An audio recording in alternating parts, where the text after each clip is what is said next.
விசுவாசத்தை இந்த வெளிச்சத்தில் பார்ப்போம் என்கிற தலைப்பின் கீழே நான் பேச ஆரம்பித்தேன். அதற்கு ஆதாரமாக விசுவாசத்தை அடிப்படையாக கொண்டு எழுதப்பட்ட எபிரேய நிருப ஆக்கியோன் எழுதின 11வது அதிகாரத்தை நாம் தியானிக்க ஆரம்பித்தோம். விசுவாசம் என்ன செய்கிறது என்பதை நான் உங்களுக்கு சொல்லி அதனுடைய மேன்மைகளை விவரிக்கிற கூட்டங்கள் அதிகம். ஆனால் அவைகளிலே காணப்படுகிற ஒரு உள்ளான ஆழமான காரியத்தை புரிந்து கொண்டவர்கள் மிகவும் சில பேர் என்கிறதுனால ஒரு வித்தியாசமான அணுகுமுறையிலே இந்த அதிகாரத்தை நான் உங்களுக்கு போதிக்க ஆரம்பித்தேன். ஆகையினால் தான் சொல்கிறேன், கடந்த 2 நாட்கள் செய்தியை எப்படியாயிலும் கேட்டு விடுங்கள். அப்பொழுது இந்த நாளின் தொடர்ச்சி உங்களுக்கு நன்றாக விளங்கும்.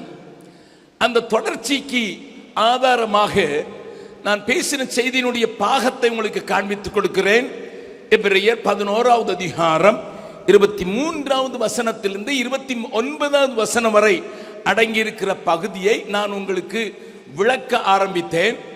முதல் நாளிலே 23வது வசனத்தை மாத்திரம்தான் என்னால் விளக்க முடிந்தது. மோசேயினுடைய தாயாராகிய எகபேத்தையும் அவனுடைய தந்தையாகிய அம்ரோனையும் அவனுடைய தமக்கையாகிய மீரியாமையும் அவனுடைய அண்ணனாகிய ஆரோனையும் நான் உங்களுக்கு முன்னதாக வேதத்தின் அடிப்படையில் படமாக காண்பித்து அவருடைய விசுவாசம் செய்தது என்ன என்பதை நான் விளங்க பண்ணினேன். அவர்களுக்கு ஒரு காரியம் விளங்கிவிட்டது. இந்த காலத்தில் மீட்பனாக ஒரு மனிதனை நம்முடைய மக்கள் மத்தியிலே தேவன் தன்னுடைய வாக்கு தத்தத்தின்படியே 400 வருஷங்கள் முடிய போகிறது என்பதை உணர்ந்தவர்களாக, பிறந்த குழந்தை அழகானது என்று மாத்திரமல்ல, ஆண்டவரின் காரியத்திற்கு நியமிக்கப்பட்ட குழந்தை என்பதை கண்டுகொண்டதினால் விசுவாசத்தை உடையவர்களாக, தேவன் கொடுத்த வாக்கு தத்தத்தை பற்றி கொண்டவர்களாக, ராஜாவின் கட்டளைக்கு பயப்படாமல் அந்த பிள்ளையை ஒளித்து வைத்தது மாத்திரமல்ல, when they took one step, அவர்கள் ஒரு அடி எடுத்து வைத்த போது தேவன் அவர்களுக்காக பலத்த கிரியைகளை செய்ததை நான் முதல் நாளிலே விளங்க பண்ணினேன். அவர்களால் முடிந்ததெல்லாம் நாணல் பெட்டி செய்ய முடியும். அவர்களுக்கு அதற்கு மேல் திராணி இல்லை. ஏனென்றால் அடிக்கப்படுகிறவர்கள், அடிமையாய் வாழ்கிறவர்கள், அவர்களுக்கு இந்த பிள்ளையை காப்பாற்றுவதற்கு தங்களால் செய்யக்கூடியதெல்லாம் நாணல் பெட்டி ஒன்று மாத்திரமே. ஆனால் தேவனோ அதை வைத்து வளர்க்கும் இடத்தை பேலஸ்ல, அரண்மனையில் கட்டளையிட்டார். கரங்களை உயர்த்தி ஆண்டவருக்கு நன்றி செலுத்தலாமா? Sir, I want to tell you, if you can do what you can, உங்களால் முடிந்ததை நீங்கள் செய்யும் போது தேவன் அதை பார்த்து சந்தோஷப்பட்டு பெரிய பெருமிதம் கொண்டு செயலாடுக்க ஆரம்பிக்கிறான். வேதம் முழுவதும் வாசிக்கலாம். யோனத்தானுக்கும் சவுலுக்குமே அன்றி வேறொருவர் கையிலும் ஆயுதங்கள் இல்லை. பெலிஸ்தியரை எதிர்த்து வந்திருக்கிறார்கள். யோனத்தான் கையிலும் சவுல் ராஜாவினுடைய கையில் மாத்திரம்தான் பட்டை உண்டு. மற்றவர்கள் தான் வந்திருக்கிறார்கள், ஒரு ஆயுதமும் இல்லை. யோனத்தான் தன்னுடைய ஆயுததாரியை பார்த்து சொல்கிறான், வா, கொஞ்ச பேரை கொண்டாயிலும் அநேகம் பேரை கொண்டாயிலும் ரட்சிப்பதற்கு தேவனுக்கு தடை இல்லை. அவன் கொஞ்சம் பேர்னு சொன்னது தெரியுமா? நீங்க நினைச்சிருப்பீங்க ஒரு 30-40 பேர். இல்ல, 2 பேர் தான். 2 பேரே கொஞ்சம் அதை வச்சு செய்ய முடியும். அவர்கள் அந்த 1 சாமுவேல் 14வது அதிகாரத்தை வாசித்தால் அங்கே அவர்கள் செயல்படுகிற முறையை பார்த்தால் ஆச்சரியமாயிருக்கும். ஆனால் என்ன நடந்தது தெரியுமா? அங்கே யோனத்தானும் ஆயுததாரியும் ஒரு அடி முன்னாலே போய் காலடி எடுத்த போது என் ஆண்டவரும் சேர்ந்துக்கிட்டாரு. என்ன செஞ்சா தெரியுமா? அவர் பூமியை கையில உருண்டையா வைத்திருக்கிறார். ஏசாயா சொல்றாரு, பூமி உருண்டைய கையில. இவங்க அடி எடுத்து விசுவாசத்துல 2 பேரு, ஒருத்தங்க தான் ஆயுதம், அடுத்தவன் ஆயுதத்தை தூக்குற ஆளுதான். 2 பேரும் போய் பெரிய பெலிஸ்திய கூட்டத்தை எதிர்க்க போகும்போது ஆண்டவருக்கே பயங்கரமா அப்ளாஸ் சொல்லணும்னு வாசியா இருந்ததுனால பூமி உருண்டையை கொஞ்சம் மேல போட்டு கை தட்டிட்டாரு. பூமி இருந்தது, பெரிய வெற்றி உண்டாயிற்று. பக்கத்தில் இருக்க கையை பிடிச்சி சொல்லுங்க, நீங்க ஒரு அடி எடுத்து வச்சா ஆண்டவர் உங்களை பாராட்டுறதுக்கு பூமியை கொஞ்ச நேரம் விட்டுட்டு கை தட்டிடுறாரு. That is my God. My God looks for people, those who act on faith. அவங்களுக்கு முடிஞ்சதெல்லாம் நாணல் பெட்டி தான். ஏன்னா அதான் ஃப்ரீயாக கிடைச்சது. நாணல் பெட்டி கிடைக்கிறது அவங்களுக்கு தெரியும். ஏன்னா வைக்கோல் அறுக்கிறது போகணும். அதனால நாணல் எங்கே இருக்குன்னு தெரியும், அறுக்க தெரியும். அதுக்கு கீழ் பூச தெரியும், பிசின் பூச தெரியும். ஆனால் தைரியமாக மீரியாம் 7 வயசு பிள்ளை தான் போய் ராணி இருக்கிற குளிக்கிற இடத்துலயே பெட்டியை வச்சுக்கிட்டு என்ன நடக்குதுன்னு பார்த்துக்கிட்டு நிற்கிறா. உயிரை பற்றி கவலை இல்லை, உயிரை பற்றி பயமும் இல்லை. விசுவாசம் அவளை பார்த்து சொல்லுகிறது. ஆண்டவரும் அதை பெரிதாக நடத்தினார். அதை குறித்து நான் முதல் நாளிலே பேசினேன். 2வது நாளிலே அந்த மோசே பெரியவனாகிறான்.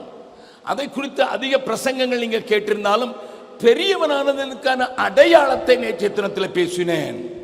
24வது வசனத்தை நேற்றைய தினத்தில் நாம் கொஞ்சம் அதிகமாக வாசித்தோம். பெரியவனான போது முதல்ல வர்றது ஐடென்டிட்டி கிரைசிஸ். நல்லா கவனிங்க. யாரோடு தன்னை அடையாளப்படுத்திக் கொள்ள வேண்டும் என்பதை மோசே அறிந்து கொண்டான். விசுவாசத்தில் நீயும் நானும் தேரும் போது, நீயும் நானும் ஆண்டவரிலே பெரிதாக வளரும் போது எனக்குள்ளே உண்டாகிற ஒரு பெரிய காரியம், நான் எந்த பக்கத்தை சேர்ந்தவன்? மதிப்புடைய, பொருளுடைய, அரண்மனையிலே வாசம் பண்ணுகிற, சுகத்தை உடைய பார்வோன் குமாரத்தின் மகன் என சொல்லப்படுவதா, இல்லை தேவ ஜனம் என்று அடையாளம் காட்டி கொடுப்பதா? தேவ ஜனத்தோடு அடையாளம் காட்டினால் அதோடு கூட it is tagged with suffering, துன்பத்தை அனுபவிப்பதை 25வது வசனத்திலே காட்டி கொடுத்தேன். 2வது வருது. முதல்ல ஐடென்டிட்டி கிரைசிஸ்க்கு சொல்யூஷன் வந்துருது. யாரோடு நிற்க வேண்டும் என்று தெரிந்து விடுகிறது. 2வது நான் நேற்றைய தினத்திலே காட்டி கொடுத்தேன். என்ன? அந்த விசுவாசம் பலப்பட்டதினால ஷார்ட் டேர்ம் பிளஷர்ஸ் அல்ல, மாறாக எகிப்தில் உள்ள பொக்கிஷங்கள் அல்ல, மாறாக நிந்தையையும் அவர்கள் பெற்றுக் கொள்கிறார்கள் என்பதை இன்றைக்கு நான் பேச போகிறேன். ஆனால் நேற்றைய தினத்தில் 25வது வசனத்தை கொஞ்சம் ஆழமாகவே பேசினேன். அங்க என்ன வந்திருக்கிறது? தேவனுடைய ஜனங்களோடு துன்பத்தை அனுபவிப்பதை தெரிந்து கொள்ளுதல். What do I choose? எதை தெரிந்து கொள்கிறேன் என்கிற ஒரு தெளிவு வந்து விடுகிறது. இந்த பக்கம் அடி, இந்த பக்கம் வேதனை, இந்த பக்கம் சவால்கள், அந்த பக்கம் சுகம், அந்த பக்கம் பெரிய மாட கோபுரங்கள். எகிப்தின் அழகிகளுடைய டான்ஸ்ல மயங்கி இருக்கவில்லை. Moses was not carried away by the dances of the great Egyptian beauties. No, it was not attracting because விசுவாசத்தில் இப்பொழுது அவன் பெரியவனாகி விட்டான் என்பதை நேற்றைய தினத்திலே காண்பித்தேன். So ஐடென்டிட்டியை தொடர்ந்து வருகிறது சாய்ஸ். அதற்கு காரணத்தை நான் காண்பித்து கொடுத்தேன். அதனால தான் 26வது வசனத்தை பேசும்போது நான் சொன்னேன், இனி வரும் பலன் மேல் நோக்கமாயிருக்கிற மனுஷனுக்கு இந்த உலகத்தின் பொக்கிஷங்கள் மண்ணாக தெரியும். நம்ம அடிக்கடி பாடுவோம் அல்லவா? மதுரையிலிருந்து அந்த பாட்டு வெளியாச்சு. உங்களுக்கு தெரியுமான்னு தெரியாது. இந்த பாட்டு, இவ்வுலக பாடு என்னை என்ன செய்திடும், அவ்வுலக வாழ்வை காண காத்திருக்கிறேன். இவ்வுலக பாடு என்னை என்ன செய்திடும், அவ்வுலக வாழ்வை காண காத்திருக்கிறேன். ஆனந்தம் கொள்ளுவேன், அவரை நான் பாடுவேன் உயிருள்ள நாள் வரையில். ஹல்லேலூயா. ஆனந்தம் கொள்ளுவேன், அவரை நான் பாடுவேன் உயிருள்ள நாள் வரையில். உங்களுக்கு தெரிஞ்சதுதான் பாடுங்க என் கூட, இல்லைன்னா ஆனந்தம் கொள்ளுவேன் பாடுங்க. இப்படி பாடி தான் 76லயும் இன்னும் 4 மணி நேரம் பிரசங்கம் பண்றதுக்கு தைரியம் இருக்குது, பலம் இருக்குதுயா. வெறும் 76 தான் ஆகுது. என் சகோதரர் சொல்லியிருக்கேன், 76 50 வருஷம் போயிடுச்சு, 26 மறுபடியும் ஆரம்பிச்சிட்டேன். எல்லாரும் சேர்ந்து பாடலாமா? இவ்வுலக பாடு என்னை என்ன செய்திடும், அவ்வுலக வாழ்வை காண காத்திருக்கிறேன். இவ்வுலக பாடு என்னை என்ன செய்திடும், அவ்வுலக வாழ்வை காண காத்திருக்கிறேன். ஆனந்தம் கொள்ளுவேன், அவரை நான் பாடுவேன் உயிருள்ள நாள் வரையில். ஹல்லேலூயா. ஆனந்தம் கொள்ளுவேன், அவரை நான் பாடுவேன் உயிருள்ள நாள் வரையில். எந்த நாவில் புது பாட்டு எந்த இயேசு தருகிறார். எந்த நாவில் புது பாட்டு எந்த இயேசு தருகிறார். மறுபடியும் பாடலாமா? இவ்வுலக பாடு என்னை என்ன செய்திடும், அவ்வுலக வாழ்வை காண காத்திருக்கிறேன். இவ்வுலக பாடு என்னை என்ன செய்திடும், அவ்வுலக வாழ்வை காண காத்திருக்கிறேன். ஆனந்தம் கொள்ளுவேன், அவரை நான் பாடுவேன் உயிர் உள்ள நாள் வரையில். ஹல்லேலூயா. ஆனந்தம் கொள்ளுவேன், அவரை நான் பாடுவேன் உயிர் உள்ள நாள் வரையில். எந்த நாவில் புது பாட்டு எந்த இயேசு தருகிறார். எந்த நாவில் புது பாட்டு எந்த இயேசு தருகிறார். அந்த வாழ்வை பார்த்துட்டா, அந்த தரிசனம் பெற்றாச்சுன்னா, அதுக்கு பிறகு இங்க இருக்குதுலாம் என்னதான் பாடு வந்தாலும், அதனாலதான் பவுல கேட்டா சொல்லுவான், அது சீக்கிரத்தில் நீங்கிவிடும். நல்லா சொல்லுங்க, லேசான உபத்திரம் அதிக மகிமையான கனமணிவை உண்டாக்குறது என்று அறிந்திருக்கிறோமே. மறுபடியும் ஆண்டவருக்கு நன்றி செலுத்தலாமா?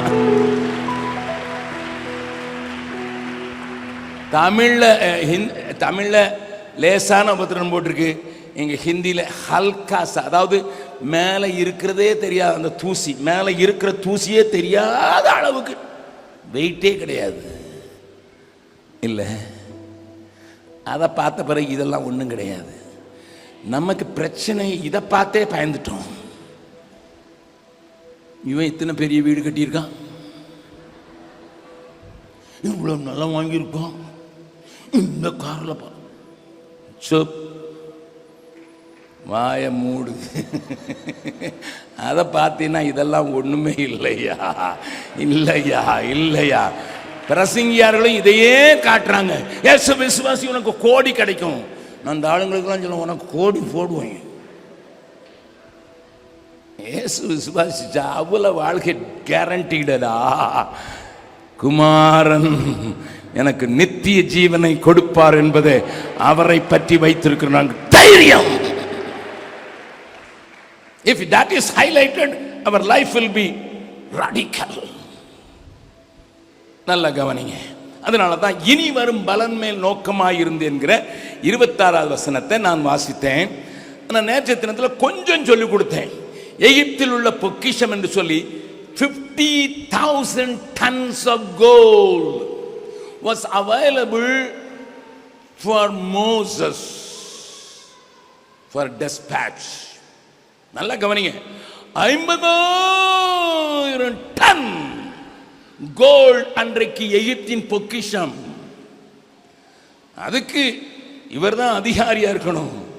ஆனா அதை காட்டிலும் இன்னொன்னு எழுதி இருக்குது, கிறிஸ்துவின் நிமித்தம் வரும் நிந்தையை அதிக பாக்கியம் என்று எண்ணினான். ஓஹோ, எங்கய்யா கிறிஸ்து இங்க வந்தாரு? அந்த கிறிஸ்துவின் நிமித்தம் வந்த நிந்தை என்ன ஐயா? மோசையின் நாட்களில் கிறிஸ்துவை தெரியாதே. மேசியா ஒருவர் வருவார் என்பது ஆதாமுக்கும் ஏவாளுக்கும் மறைபொருளாகத்தானே சொல்லப்பட்டது. அவர் வந்து சர்ப்பத்தின் தலையை நசுக்குவார் என்று ஒரு நிழலாட்டமாகத்தான், ஒரு ஃபாக் சூழ்ந்த இருள் சூழ்ந்த ஒரு நிலையில் தான் இலைமறைவு காயாகத்தானே சொல்லப்பட்டது. Then how come Christ மெசியா என்கிற காரியத்தை அவன் அறிந்தான்? நல்லா கவனிங்க நான் சொல்றத. மோசே எல்லா சாஸ்திரங்களிலேயும் கற்று தேர்ந்தவன் என்று நேற்றைய தினத்தில் சொன்னேன். அவன் எகிப்தின் கலைகளை மாத்திரமல்ல, அவன் தேவனுடைய வெளிப்பாட்டை பெற்றதுனால அவனுடைய மூதாதையர்களுக்கு வெளிப்பட்டிருந்த காரியத்தை அறிந்திருந்தான்.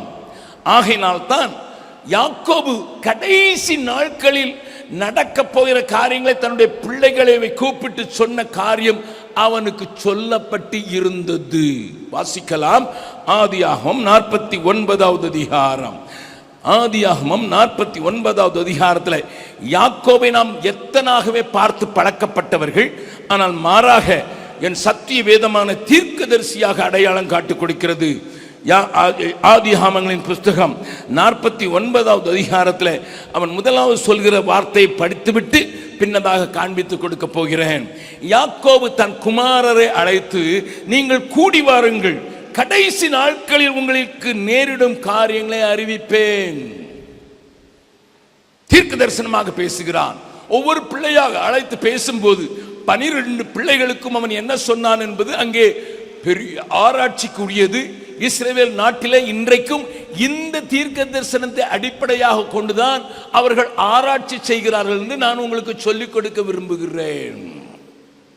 They found the oil according to this.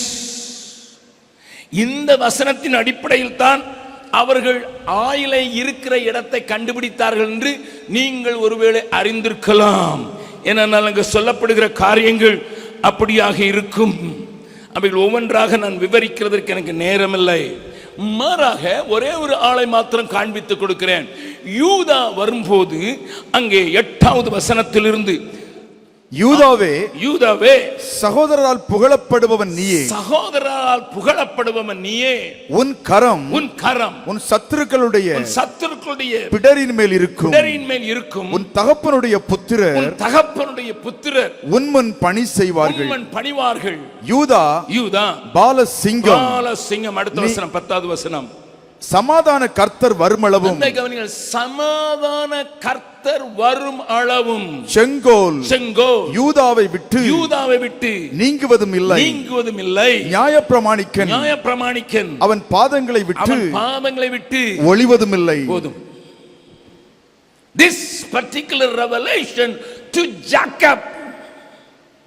எப்பவுமே யாக்கோபை எத்தனாவே பாத்திராதீங்க ஐயா. என் ஆண்டவர் தெரிந்து கொண்ட பாத்திரம் எத்தனாவே வாழல. அவனுக்கு ஆண்டவர் வருங்காலங்களை காட்டுகிறார். தன்னுடைய பிள்ளைகள் எப்படி இருக்க போகிறார்கள் என்பதை காண்பிக்கிறார். அவன் அங்கேதான் சமாதான கர்த்தர், மேசியா, விடுவிக்கிறவர், இரட்சகனை இந்த கோத்திரம் தான் எழுப்ப போகிறது என்கிற அறிவு மோசேக்கு உண்டாயிருந்தது. அல்லேலூயா. இப்ப நல்லா கவனிங்க. மோசே எந்த கோத்திரம்? நீங்க பைபிள் படிச்சவங்களா இருப்பீங்கல்ல, சொல்லுங்க. மோசே எந்த கோத்திரம்? லேவி கோத்திரம். ஓகே, இது நல்ல ஞாபகம் போதும். பட் மோசே இப்பொழுது எகிப்தில் இருந்து ஜனத்தை வரவழைப்பதற்கு ஆண்டவர் உபயோகப்படுத்துகிற வேளையில இடையிலே ஒரு காரியம் நடக்கிறது. அவங்க அண்ணன் அவங்ககிட்ட தான் பொறுப்பு கொடுத்துட்டு போறான். ஏன்னா ஆண்டவர் அவனை தான் அசிஸ்டண்டா கொடுத்திருந்தாரு. அந்த அண்ணனை குறித்து நான் முதல் நாள்ல சொன்னேன். 83 வயசா இருக்கும் போதும் ஆரோனுக்கு கர்த்தருடைய சத்தம் தெளிவாய் கேட்கும். அடிமைத்தனத்தில் இருந்தாலும் கர்த்தருடைய சத்தத்தை ஆரோன் அறிவான். 43 வருஷம் ஆச்சு. 40 வருஷத்தை தாண்டிடுச்சு. இப்பவும் தன் தம்பி குறித்து தேவன் வைத்திருக்கிற தீர்மானத்தை புரிந்து கொள்வதற்கும் அறிந்து கொள்வதற்கும் செயல்படுவதற்கும் தன்னை ஒப்பு கொடுத்த Aaron. Is not an ordinary man, please understand. 40 வயசா இருக்கும்போது மோசேக்கு அவன் மீதியான் தேசத்துக்கு ஓடி போகிறான். இப்பொழுது 40 ஆண்டுகள் மீதியான் தேசத்தில் இருந்து திரும்ப தேவனால் அழைக்கப்பட்டு திரும்ப வருகிறான். திரும்ப வருகிறவனை எதிர்கொண்டு போவதற்கு ஆண்டவர் யாரிடத்தில் சொன்னார்? ஆரோன். உன் சகோதரன் வாரா, போய் கூட்டிட்டு வாடா, நீ தான் அவனுக்கு வாய். கேக்குமா? பக்கத்தில் உங்க கையை பிடிச்சு கேளுங்க. 80 வயசுல காது கேக்குமா? வெளி காது கேட்கலாம், உள் காது கேட்டா சரிதான். 80 வயசானா எனக்கு ஒரு கோபரதர் இருக்கிறாரு, அவருக்கு காது சுத்தமாக கேட்க மாட்டேங்குது. அவங்க பிள்ளைங்களாம் சொல்றாங்க ஒரு ஹியரிங் எய்டு போட்டுன்னு. அது எப்படி போடுறது? வெக்கமா இருக்குது. தைரியமா கோபுரதர்னு சொல்றேன், அவர் காது கேட்காது.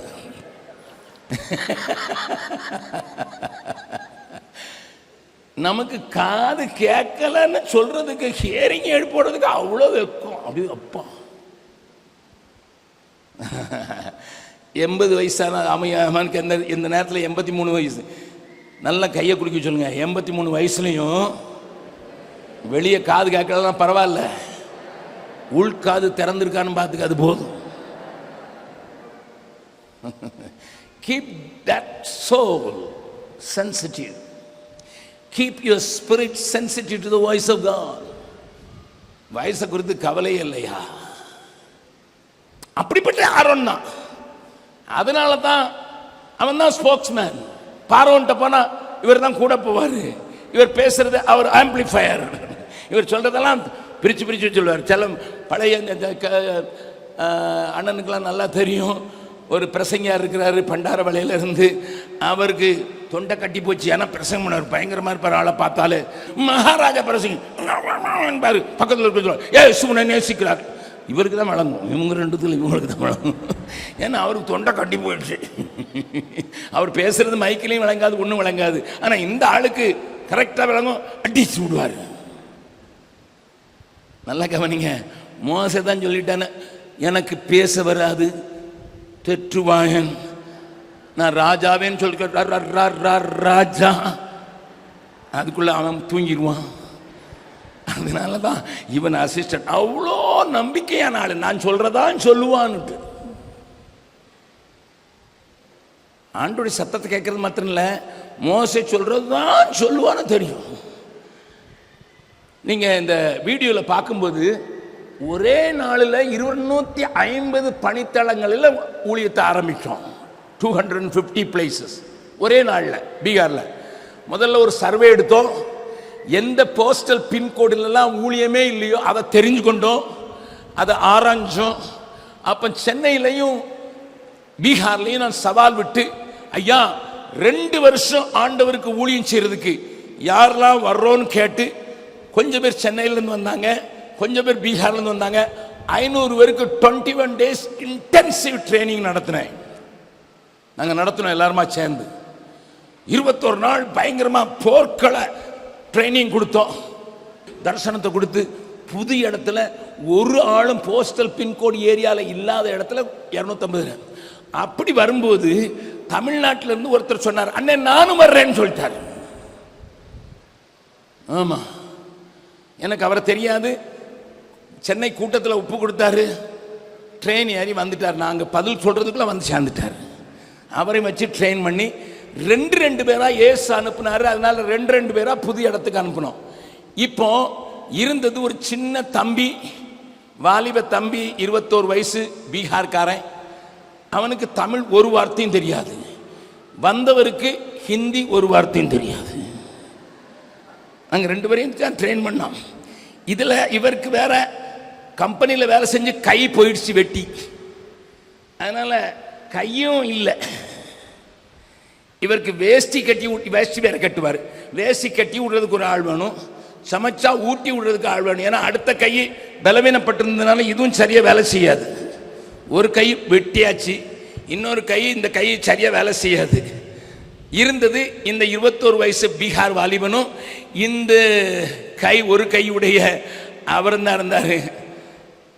நான் கேட்டேன், பிரதர் ட்ரைனிங் முடிஞ்சிடுச்சு, உங்களை ஃபீல்டில் அனுப்புனா ஒன்றும் நடக்க போகிறது இல்லை. அவர் சொன்னார், என்னென்ன நடக்காதுங்கிறீங்க? நீங்கள் தான் 21 நாள் எங்களுக்கு முறையே தூட்டிருக்கீங்க. நீ போனால் இயேசு கூட வருவார்னு சொல்லியிருக்கீங்க.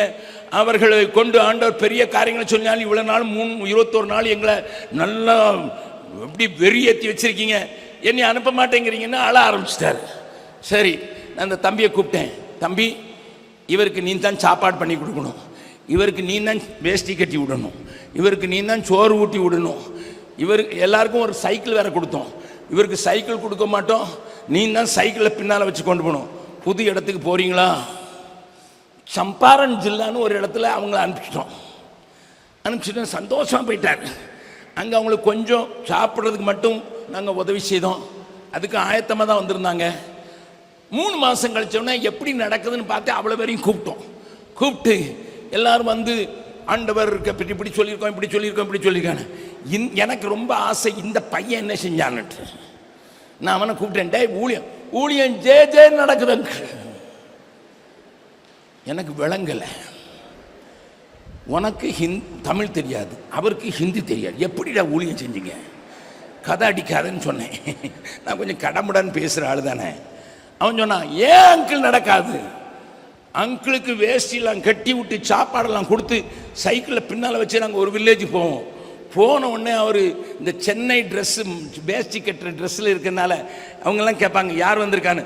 மதராசி பாபா வந்திருக்கிறார். 20 வருஷத்துக்கு முன்னால் நடந்தது சொல்கிறேன். அவரை சேர் கொண்டு வச்சிருவான், அவர் பிரசங்கம் பண்ணார், நான் டிரான்ஸ்லேட் பண்ணுவேன். எனக்கு விளங்கலை. அவர் என்னடா பிரசங்கம் பண்ணார், உனக்கு ஒரு வார்த்தை தமிழில் தெரியாது. அவர் என்ன பிரசங்கம் பண்ணுவார்? இயேசு வந்தார், உன்னை தேடினாரு, செத்தாரு, மறுபடியும் உயிரோட இதானே சொல்ல போறாரு. அவர் என்ன மெசேஜ் கொடுத்தாலும் நான் இதே சொல்லிடுவேன். அங்கிள் இப்போ நம்ம ஜெப கூட்டத்துக்கு 25 பேர் வரான்.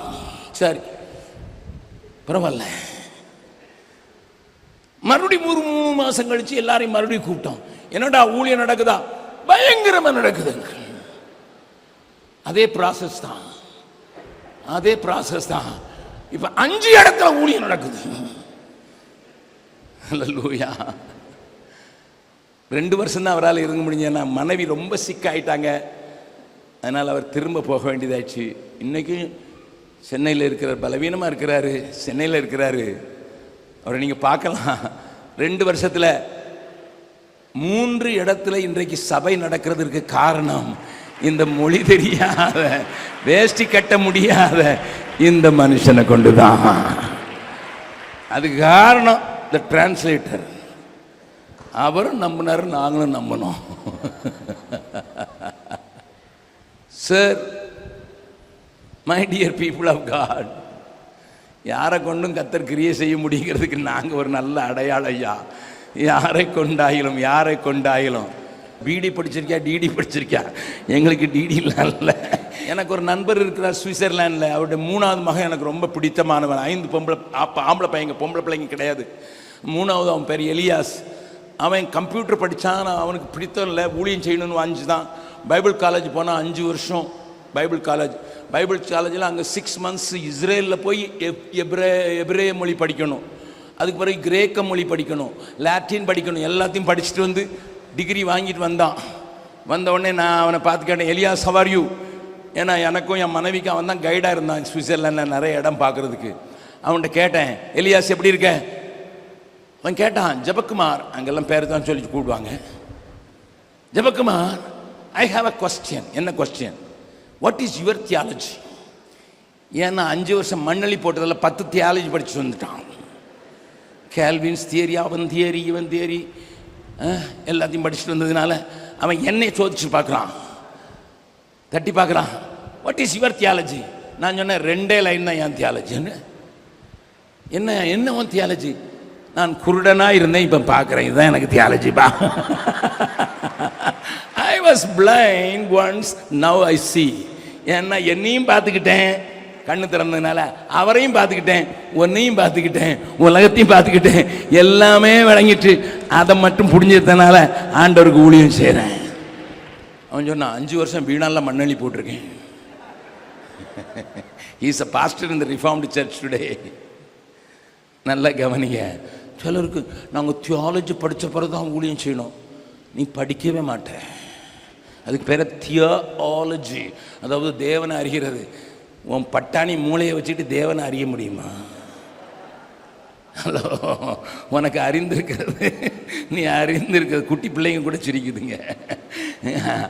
அறிந்திருக்கிறது, ஆண்டவன் நான் குருடனாக இருந்தேன், இப்பொழுது பார்க்கிறேன். இது தெரிஞ்சாலே போதும், நீ சுவிசேஷம் சொல்லலாம், நீ சபையை ஸ்தாபிக்க முடியும் முடியும் முடியும் முடியும். ஆகையினால தான் ஆரோனோ மோசே புழுசு நம்பிட்டான். இவன் ஆண்டோடைய சத்தத்தை கேட்கிறவன், நான் சொல்றதுக்கு சரியாக தான் டிரான்ஸ்லேட் பண்ணியிருப்பான்னு நினச்சிக்கிட்டான். எங்கால மாதிரி எல்லாம் காங்கிரிகேஷனையும் கொடுத்துட்டு போயிட்டாரு, மேலே போயிட்டாரு. ஆளை காணும். 40 வருஷம், 40 நாளா கீழே எல்லாரும் ஒரு ப்ரெஷர் கொடுத்தாங்க. யோ யாரோ என்ன ஆச்சு உன் தம்பிக்கு, என்னாச்சு? கூட்டு வந்தார், பெருசா எங்கேயோ கூட்டு போறேன்ட்டு, பாலும் தேனும் ஓடுற தேசத்துக்கு கூட்டு போறேன்னு வந்தாரு. ஆளை காணும், அங்க பார்க்கவும் முடியல, புகமூட்டமா இருக்குது. மலையில ஏறினதை பார்த்தோம், ஆனா நிக்கிறது கூட தெரியல. அது திடீர்னு சத்தம் போடுது, இடி முழக்கம் வர்ற மாதிரி இருக்கு. பக்கத்துல வேற வரக்கூடாதுன்னு சொல்லிட்டாரு. வந்தா கல்லெறிஞ்சு கொல்லுன்னு வேற சொல்லிட்டு போயிட்டாரு. என்ன நடந்தது? we need somebody to lead us. ஏன் இந்த ஆரோன் மேல இவங்களுக்கு நம்பிக்கையே இல்லை. ஹலோ, ஆரோனை தான் லீடரா அப்பாயின்ட் பண்ணிட்டு போனாரு. அவங்களுக்கு தெரிஞ்சிச்சு, இவன் அழைக்கப்பட்டவன் இல்லை, இவன் அமர்த்தப்பட்டவன். பக்கத்தில் கைப்பிடிச்சிருங்க, உங்க லீடர் அழைக்கப்பட்டவரா அல்லது அமர்த்தப்பட்டவரா? அமர்த்தப்பட்டவர் பொசிஷனை வச்சே விளையாடுவாரு, அழைக்கப்பட்டவன் 19 வச்சு விளையாடுவான். அமர்த்தப்பட்டவனுக்கு முன்னாலையும் பின்னாலையும் டிகிரி போட்டு ஆகணும், இல்லைன்னா ஒருத்தரும் கேட்க மாட்டான். அதோடு கூட பிராக்கெட்டில் வல்லமை பொருந்திய தீர்க்கதரிசின்னு போடணும். அது போடலைன்னா அவருக்கு கூட்டம் வராது. ஹலோ, அமர்த்தப்பட்டவனுக்கு அதெல்லாம் போடணும், என்னெல்லாம் மேலே போடணும், கீழே போடணும், எல்லாம் போடணும், எங்கெல்லாம் போடணுமோ போட்டுடணும். ஆனால் அழைக்கப்பட்டவன் அல்ல, அபிஷேகப்பட்டவனுக்கு ஒரு டைட்டிலும் தேவையில்லை, அவனுடைய வாயில அதிகாரம் இருக்கும். அதனால ஆரோன் பார்த்தாரு, இவன்களை சரி பண்ண ஒண்ணே ஒண்ணு, எல்லாம் கையில கிடக்கிறது காலில் கிடக்கிறது கலட்டுட்டான். கலட்டினாரு, ஒரு நேர்த்தியான கண்ணுக்குட்டி செஞ்சு வச்சுட்டாரு, மாட்டுக்குட்டி. நல்லா கவனிங்க, மாட்டை உண்டாக்கி வச்சுட்டாரு. அதுக்கு வேற, அதுக்கு ஆவிக்குரிய பெயிண்ட் போடுறதுக்கு என்ன வச்சா தெரியுமா? கர்த்தருக்கு பண்டிகை. பக்கத்தில் கையை பிடிச்சு சொல்லுங்க, நல்ல எக்ஸ்பீரியன்ஸ் ஆளுதான், கர்த்தருடைய சத்தம்லாம் கேட்டவர் தான், மோசேயினுடைய நம்பிக்கைக்கு பாத்திரம் தான். ஆனா மறைக்கிறதுக்கு சொல்லுங்க, மறைக்கிறதுக்கு போர்டு மட்டும் போடுவான், கர்த்தருக்கு பண்டிகை, உள்ள மாட்டுக்குட்டி டான்ஸ்.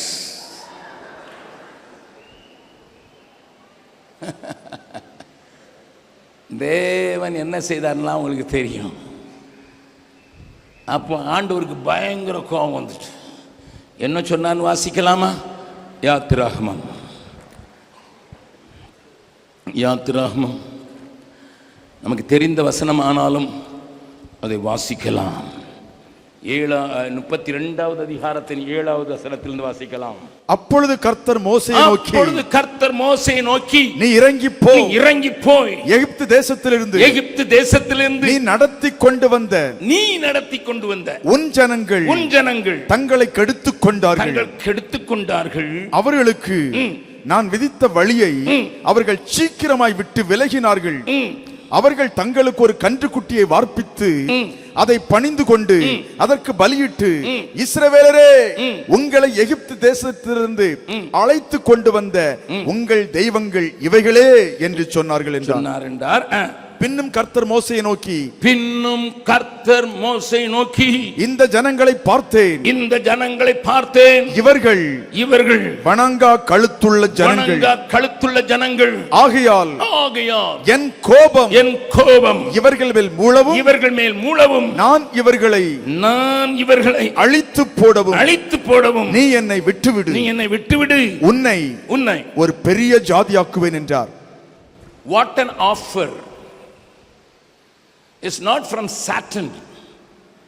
இது சாத்தான் கொடுக்கல, ஆண்டவரே கொடுக்கிறார்.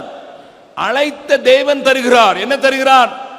I am tired with these people. I am exhausted.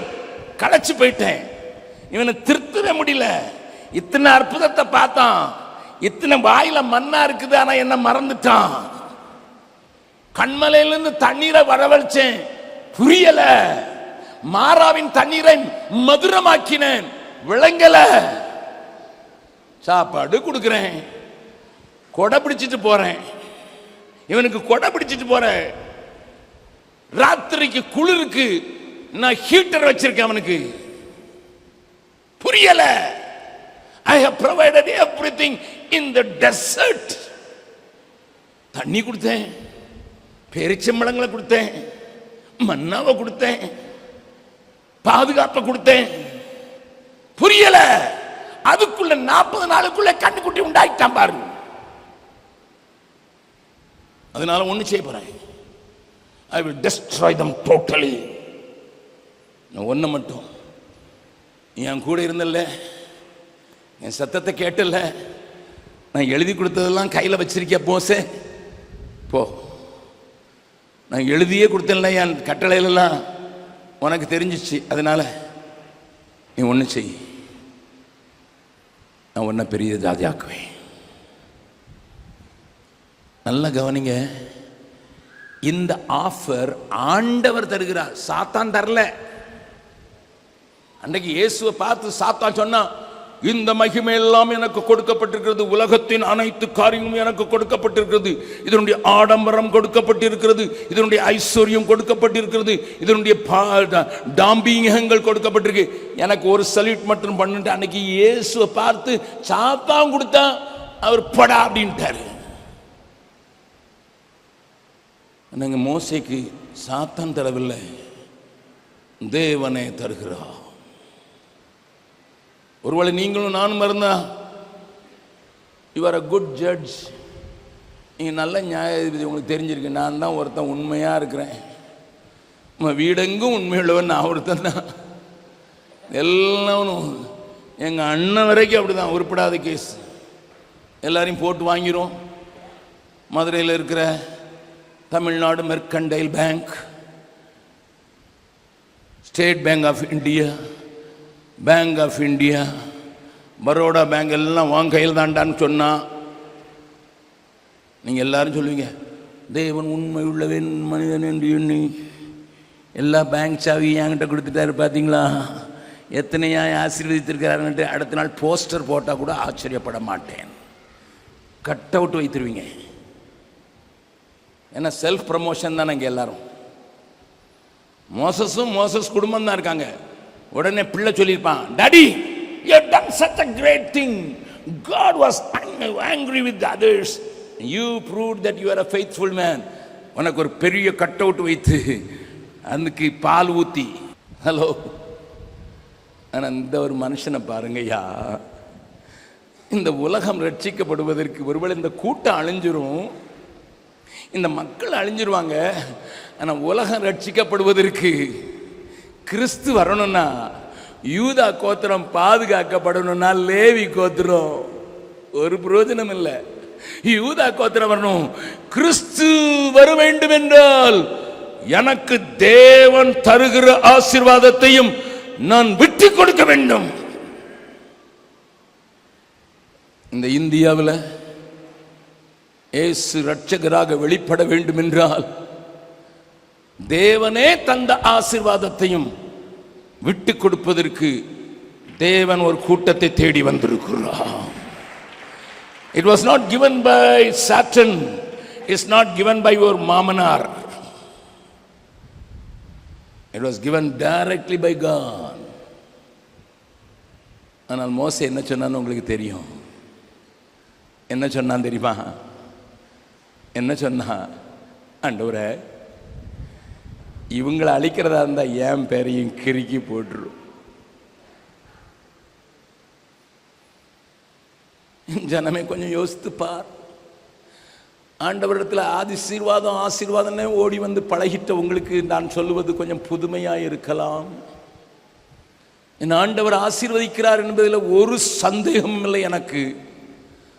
ஆனால் என் ஆண்டவர் தருகிற ஆசீர்வாதத்தையும் என் ஜனம் பாவத்தில் மாழ்கிறதே, என் உயிர் தந்தேன் மண்ணுயிர்க்கே, என் ஜனம் பாவத்தில் மாழ்கிறதே, என் உயிர் தந்தேன் மண்ணுயிர்க்கே. எத்தனை நன்மைகளோ உனக்காக நான் செய்தேனல்லோ, எந்தே ஊரை தென்னை ஏங்கி அழைத்தி எப்படி நான் மறப்பேன். எந்தே ஊரை தென்னை ஏங்கி அழைத்தி எப்படி நான் மறப்பேன். அழைத்தீரே இயேசுவே, அன்போடே என்னை அழைத்தீரே. ஆண்டவர் சேவையிலே மரிப்பேனே, ஆயத்தமானேன் தேவே.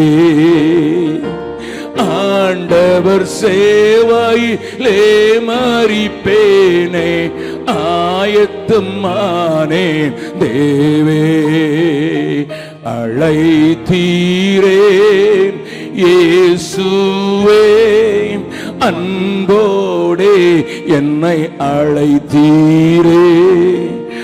ஆண்டவர் சேவையிலே மரிப்பேனே, ஆயத்தமானேன் தேவே. ஆண்டவர் சேவையிலே மரிப்பேனே, ஆயத்தமானேன் தேவே. அழைத்தீரே. இந்த கவியை பாடுமுன்னதாக ஒரு சின்ன சம்பவத்தை சொன்னா நல்லா இருக்கும்னு நினைக்கிறேன். நேபாளத்திலும் நாங்க ஊழியம் செய்யறோம்னு அவங்களுக்கு சொன்னேன். அங்க 75 மாவட்டங்கள் இருக்கிறது, ப்ராவின்ஸ் சொல்லுவாங்க. அதில் 7 மாவட்டங்கள்ல நாங்க தெரிந்து கொண்டு ஊழியம் செய்யறோம். நேபாளத்தை 3 பகுதியா பிரிக்கலாம். மேல இருக்கிறத அது மவுண்டன் ரீஜன் சொல்லுவாங்க, மலைகள் நிறைந்தது. ஒரு கிராமத்தில் இன்னொரு கிராமத்துக்கு போறதுக்கு 4 நாள் எடுக்கும். இரண்டாவது ஹில்ஸ் ரீஜன் சொல்லுவாங்க. இங்க தான் எல்லா டூரிஸ்ட் சென்டர்ஸும் இருக்குது. காட்மண்டு, பொக்ரா அப்படி என்கிற டூரிஸ்ட் சென்டர்லாம் இங்கே தான் சென்ட்ரல் போஸ்டல் இருக்குது. கீழே இருக்கிறத தராய்னு சொல்லுவாங்க. உத்தரப்பிரதேசம், மேற்கு வங்காளம், பீகார் இவைகளை உள்ளடக்கிய இந்த பகுதிகளில் இங்கே இருந்து போன மக்கள் அங்கே அதிகமாக வாழ்கிறாங்க. அதை தராய்னு சொல்லுவாங்க. இந்த ஹில்ஸ் ரீஜன்ல நிறைய ஊழியங்கள் இருக்குது. ஏன்னா வெளிநாட்டுக்காரங்க அங்கே வந்து தங்கலாம், சுகமாக இருக்கலாம், எல்லா வசதிகளும் இருக்குது. அதனால அங்கே ஊழியம் நிறையா இருக்குது. மேலே ஊழியங்கள் இல்லை. ஏனென்றால் சிதறப்பட்ட கிராமங்கள். நம்மால் தென்னிந்தியாவிலிருந்து போகிறவர்கள் அல்லது அங்கே இருக்கிற கீழே தராய் என்று சொல்கிற பள்ளத்தாக்கில் இருக்கிறவர்கள் அங்கே ஏறுவதற்கு கஷ்டப்படுவார்கள். அதை நேபாளிகள் தான் செய்ய முடியும். கீழே இருக்கிற பகுதிகள் மிகவும் மிகவும் அறியப்படாத பகுதிகளாக இன்னமும் இருக்கிறது. ஆகையினாலே நாங்கள் ஒரு தீர்மானத்தை எடுத்துதான் நேபாளத்தில் பணி செய்கிறோம். கீழே இருக்கிறவர்களுக்கு சுவிசேஷ பணி செய்வதற்கு ஜனங்களை எழுப்பி இருக்கிறோம். நேபாளிகளை தமிழ்நாட்டிலிருந்து சிலரை அனுப்பியிருக்கேன். எனக்கு வண்டி ஓட்டுகிற அருமை தம்பி அமலுடைய தம்பி டேனியும் அங்கே ஒர்க் செய்தார். நல்ல கவனிங்க நான் சொல்றத. நேபாளிகளை எழுப்பி இருக்கிறோம். ஆனால் இந்த மத்திய பகுதியில் ஹில்ஸ் ரீஜன்ல இருக்கிறவங்க தான் மேலே சென்று ஊழியம் செய்ய முடியுங்கிறதுனால அவங்க மத்தியில் நாங்கள் ஊழியத்துக்கு எழுப்புதல் ஊழியத்தை செய்வதற்கு அடிக்கடி அவர்களுக்காக செமினார்கள் போடுவது வழக்கம். அப்படி ஒரு செமினார் போடுவதற்கு நாங்கள் முனைந்த போது ஹிட்டோடான ஒரு இடம் இருக்குது. அதான் சென்டர்ல இருக்கும். இந்த தராய்க்கும் இந்த ஹில்ஸ் ரீஜனுக்கும் தராய் உங்க கொடைக்கானல் மலை மேலே ஏறும்போது ஊத்துங்கிற வரல கொஞ்சம் மாறிடுதுல, அதே மாதிரி அங்கே நான் ஊழியத்திற்கு போக வேண்டும், செமினாரில் பேச வேண்டும். நானும் என் மனைவியும் பீகார்லேருந்து கல்கத்தாவுக்கு ட்ரெயினில் போனோம். கல்கத்தாவிலேருந்து காட்மண்டுக்கு ஃப்ளைட்டில் போனோம். ஏன்னா ஃப்ளைட்டில் போனால் விசா எல்லாம் தேவையில்லை, பாஸ்போர்ட் இஸ் சஃபிஷியன்ட். நாங்கள் 2 பேரும் போகும்போது அப்போ நாங்கள் அங்கே போய் ஒரு லோக்கல் ஃப்ளைட்டை பிடிக்கணும். 20 நிமிஷத்தில் இன்னொரு இடத்துக்கு போய் அங்கேருந்து மறுபடியும் நாங்கள் காரில் போகணும். அப்படிப்பட்ட இடத்துக்கு போகிறதுக்கு எங்கள் ஃப்ளைட்டு அரை மணி நேரம் லேட் ஆனதுனால லோக்கல் டொமஸ்டிக் ஃப்ளைட் போயிடுச்சு. இப்போ என்ன வரவேற்பதற்கு கொஞ்சம் சகோதரர் வந்திருந்தாங்க. ஒரு சூமோ வண்டியை கொண்டு வந்திருந்தாங்க. அந்த காட்மண்டிலிருந்து இந்த ஹிட்டோடா போடுறதுக்கு ரோடு வழியா போனா 6 மணி நேரம் ஆகும். நான் அப்போ அந்த சகோதரரை பார்த்து சொன்னேன், இன்னைக்கு சாயங்காலம் கூட்டம் இருக்காதுல்ல, ஏன்னா நம்ம வந்து இறங்கி இருக்கிறதே நான் 5 மணி, இப்போ போய் 6 மணினா 11 மணிக்கு தான் போய் சேருவோம், ராத்திரி கூட்டம் இருக்காதுல்ல. அவங்க சொன்னாங்க, யார் சொன்னது அண்ணே? நான் கேட்டேன், என்ன பான்னுட்டு. நாங்கள் இருக்கிறோம் நாங்கள். ஆகினால நான் சொன்னேன், எங்கடா போவீங்க? அது ரோட்டில் நான் போயிருக்கேன்டா, 6 மணி நேரம் ஆகும், நீங்கள் பேசாமல் பின்னால் உட்காருங்கன்னு நாங்கள் உங்களை கொண்டு போய் சேர்க்குறோண்டு சூம வண்டியில் மலையில் ஓட்டுனா பாருங்க, ரோடு இல்லாத இடத்துல நான் ஓட்டினா என் மனைவியும் நானும் குதிரையில் ஏறின மாதிரி மேலே கீழே போகிறோம். அவன் மனைவி அதனால மடியில் படுத்துக்கிட்டான். இப்போ நான் யார் மடியில் படுக்கிறது? என் தலை 10 நேரம் அடிச்சிருக்கும், டம்மு டம்மு டம்முன்னு. தம்பி சொல்கிறேன், மெல்ல போங்கடான்னா, மெல்ல போனால் கூட்டம் எப்படி நடத்துறது? இவன் போடல, என் உடம்பெல்லாம் நரம்பெல்லாம் எலும்பெல்லாம் வலிக்குது, மேலே தலையில் வேற அடி. போய் நேராக கொண்டு மயக்க கொடுத்துட்டாங்க கையில். 2 மணி நேரம் பேசினேன், 7:30 மணிலேருந்து 9:30 மணி வரைக்கும் பேசினேன். 9 மணிக்கு பிறகு அங்கே அமித்னு ஒரு தம்பி இருக்கிறான், அவர் ஒரு கான்ட்ராக்டர், பீகாரை சேர்ந்தவர், நேபாளியை கல்யாணம் கட்டியிருக்காரு. அவர் ஒரு பெரிய வீடு. நான் போகும்போதே சொன்னேன், அமித் உடம்பெல்லாம் புண்ணா வலிக்குதுப்பா, அவன் சாப்பிடுங்க சாப்பிடுங்க. நான் சாப்பிடலாம் மாட்டேன்ப்பா, ஒன்று செய், எனக்கு மசாஜ் பண்ணி விடுற மாதிரி யாரையாவது பிடிச்சு கொண்டு வா. அவன் சொன்னான், அது என்ன ஏசான காரியம் தானே. அவன் கொஞ்சம் தம்முள்ள ஆள், இந்த ஊரில் எல்லாருக்கும் தெரியும். போனால் 10 நிமிஷத்தில் ஒருத்தனை கடுகெண்ணையை நல்லா சுட வச்சு கொண்டு வந்துட்டான். நான் வந்து நிற்கிறான். நான் அவன் கேட்டேன், உன் பேர் என்னடான்னுட்டு. டாக்கூர்.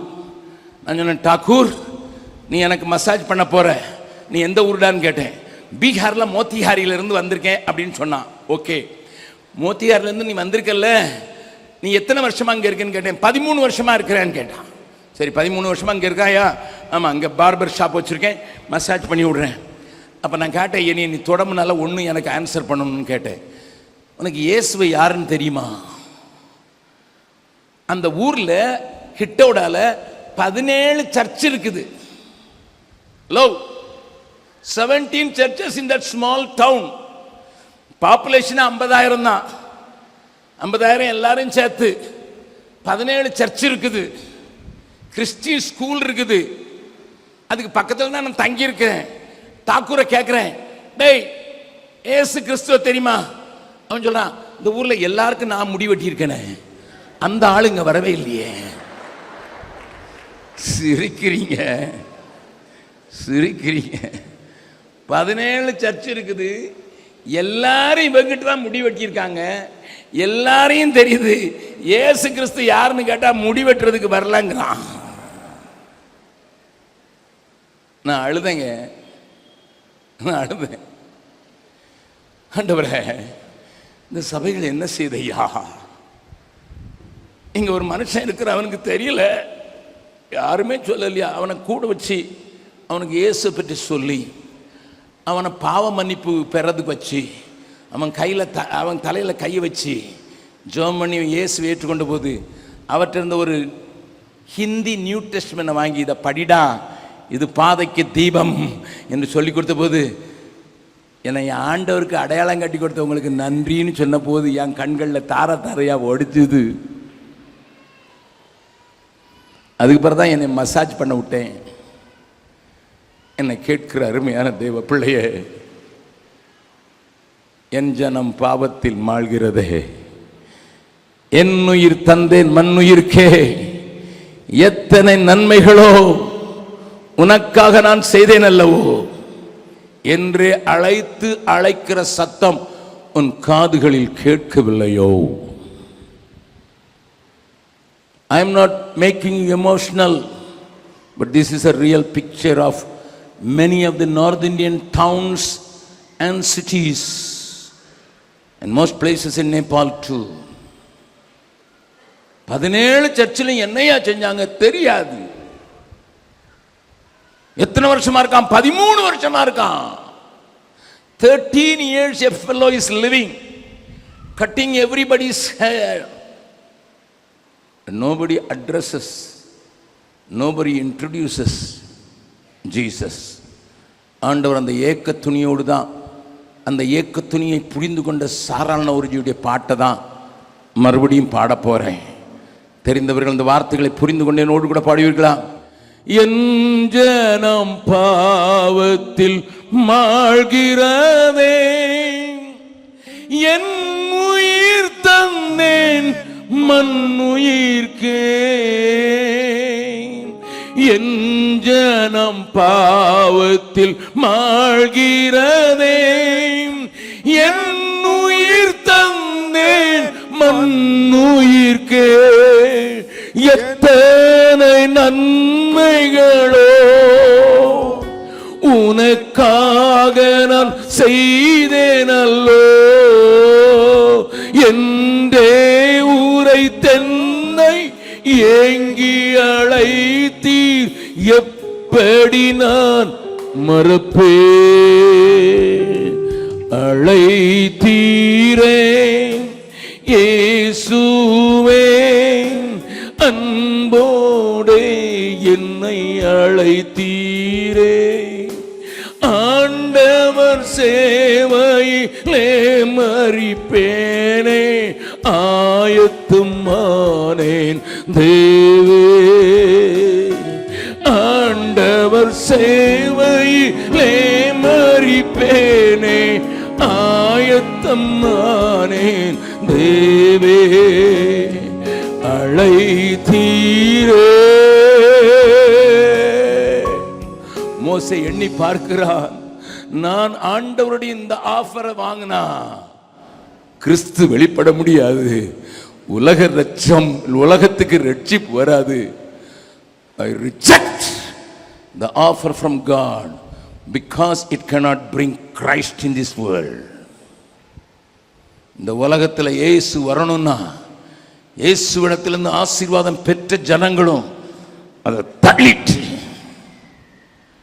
இயேசு வர்றதுக்கு எனக்கு என்ன முடியும்னு சொல்லணும். ஜோசப் பாலச்சந்திரன் கேட்டு பாருங்க. நான் ஃபாதர் ஜோசப் பாலச்சந்திரன் எங்கள் டீமோட சேர்ந்து பெத்தியாவுக்கு போனோம். பெத்தியாங்கிற இடத்துல ஒரு ரோமன் கத்தோலிக்க பெரிய வளாகம் இருக்கிறது, வட பீகாரில். அங்கே போகும்போது அங்கே உள்ள காரியத்தை எங்களுக்கு சொன்னாங்க. என்ன சொன்னாங்கன்னா, அங்கே ஒரு அரசன் இருந்தான் பெத்தியாவில். அவனுடைய மனைவி மிகவும் வியாதிப்பட்ட போது அநேக மருத்துவர்கள் வந்து அவனுக்கு ஒன்றும் செய்ய முடியாமல் போனதினாலே, மருத்துவர்கள் மாத்திரமல்ல மாந்திரிகள் வந்து ஒன்றும் செய்ய முடியாமல் ராணி மிகவும் வியாதிப்பட்ட போது பாட்னாவிலே ஒரு ரோமன் கத்தோலிக்க பிரிஸ்ட் ஆண்டவருடைய வார்த்தையை சொல்கிறார் என்று அவருக்கு சொல்லப்பட்ட போது அவரை வரவழைத்தார். வந்த அவர் அந்த மகளுக்கு முன்னதாக முழங்கால் படியிட்டு வேண்டிக் கொண்டதினால அந்த மகள் சுகமானாள். 400 years back, 400 வருஷத்துக்கு முன்னால. அதை கண்ட மன்னனுக்கு பயங்கர சந்தோஷம். உங்களுக்கு 600 ஏக்கர் நிலம் தருகிறேன் என்று he gave 600 acres. அந்த பகுதியில் அவங்க விவசாயம் செய்கிறாங்க, ஆஸ்பத்திரி நடத்துறாங்க, ஸ்கூல் நடத்துறாங்க, சர்ச் கட்டியிருக்காங்க. நீங்க இன்றைக்கும் போய் பார்க்கலாம். அந்த சர்ச்சில் ஃபாதர் பெர்க்மேன்ஸ் ஊரை சேர்ந்த, சிவகங்கை மாவட்டத்தை சேர்ந்த அந்த காளையார் கோயிலிருந்து ஒரு சிஸ்டர் நன்னாக இருந்தாங்க. அவங்க எங்களை பார்த்து, இவ்வளோ தூரம் வந்துட்டீங்க ஃபாதர், அண்ணன் நீங்களும் இவ்வளோ தூரம் வந்துட்டீங்க, ஜோசப் அண்ணன் நீங்களும் எங்கள் மதுரை பக்கத்துலேருந்து வந்துட்டீங்க, எங்கள் ஜனங்களுக்கும் கொஞ்சம் கூட்டம் நடத்த வாங்க அப்படின்னு சொன்னாங்க. நடந்ததை சாட்சி வச்சு கொண்டு தான் சொல்கிறேன். அப்போ நான் அவர்கிட்ட சொன்னேன், ஏம்மா அவங்கள இங்கே கூட்டத்துக்கு வர முடியாதா? இல்லைங்க, எல்லாமே வயசான நன்ஸ், எல்லாருமே வயசான நன்ஸ், நடக்கலாம் முடியாது, காலை கூட மடக்க முடியாது, எல்லாம் 80+. அவங்களும் கொஞ்சம் கன்னியாஸ்திரிகள் அங்கே வளாகத்தை பார்க்கணுங்கிற வைக்கப்பட்டிருக்காங்க. அவங்களுக்கும் கூட்டத்தில் இருக்கணும்னு ஆசையாக இருக்குது, நீங்கள் வாங்கன்னு எங்களை கூட்டிகிட்டு போனாங்க. ஃபாதர் ஒரு பாட்டு பாடணும், நான் சாட்சி சொல்லணும், அண்ணன் பிரசங்கம் பண்ணணும் ஒரு 20 நிமிஷம். இது எங்களுடைய நடந்தது. உங்களுக்கு தெரியும், ஃபாதர் எங்கே போனாலும் ஒரு பாட்டை எதுலையாவது பாடிடுவார். ஹிந்தி வருதோ இல்லையோ கொடபடான்னு பாடிட்டார். நான் என் சாட்சியை பீகாருக்கு ஆண்டவர் என்னை கொண்டு வந்த விதத்தை நான் சொன்னேன். அண்ணன் வசனத்திலேருந்து சொல்லிட்டு ஒரு அழைப்பு கொடுத்தாங்க. அண்ணன் தான் கொடுத்தாங்க. உங்களுக்கு யாருக்கெல்லாம் ஜோம் பண்ணணும்னு சொல்லுங்கள், நாங்கள் ஜோம் பண்ணுறோன்னு. நான் தான் டிரான்ஸ்லேட்டர். அங்கே இருந்த கிட்டத்தட்ட ஒரு 25 வயதான நன்ஸ். அவங்களுக்கு பலமே இல்லை. சிலருக்கு கையை தூக்க கூட பலம் இல்லை. சிலருக்கு நேரம் நிமிர்ந்து பார்க்க முடியாது. எனக்கு கழுத்தில் பயங்கரமான வேதனை. ஆனால் எங்கள் ஆச்சரியத்துக்கு என்ன தெரியுமா நடந்துச்சு? Not a single nun asked us to pray for their healings. No. ஒருத்தர் எங்கள் சுகத்துக்கு ஜெபம் பண்ணுங்கன்னு கேட்கவே இல்லை. என்னை அதிர்ச்சிக்குள்ளாக்கின சம்பவம். Even though it happened in the Roman Catholic Church and nunnery, I still couldn't digest that. என்ன சொன்னாங்க தெரியுமா? ஐயா, நான் இயேசு போல மாற முடியாது, எனக்கு அடிக்கடி கோபம் வருது, அது போகணும்னு ஜெபம் பண்ணுங்க ஐயா. எனக்கு பொறுமை வேணும்னு ஜெபம் பண்ணுங்க ஐயா. நான் இயேசு மாதிரி பேசணும் ஐயா. இயேசு மாதிரி பேசினாதான் இங்க இருக்கிற முரட்டாட்டமான ஜனங்கள் அவரை என்னிலே காண்பார்கள். நமக்கு சுகமளிக்கிற கூட்டம்னா அள்ளி படிச்சு போயிடுறது. உனக்கு போன வாரம் முதுகு வலி இருந்தது, இந்த வாரம் வயிற்று வலி வரும், அதுக்கு பிறகு முட்டு வலி வரும். ஒரு கேரண்டி இல்லை. ஏன்னா மண்ணிலிருந்து எடுக்கப்பட்டது. உங்கள் ஊரில் கொஞ்சம் பேர் சொல்லிக்கிட்டு இருக்கான் சாவ மாட்டான்னு. அவன் இருந்துட்டு போகிறான் முட்டு வலியோட. சாக மாட்டேன்.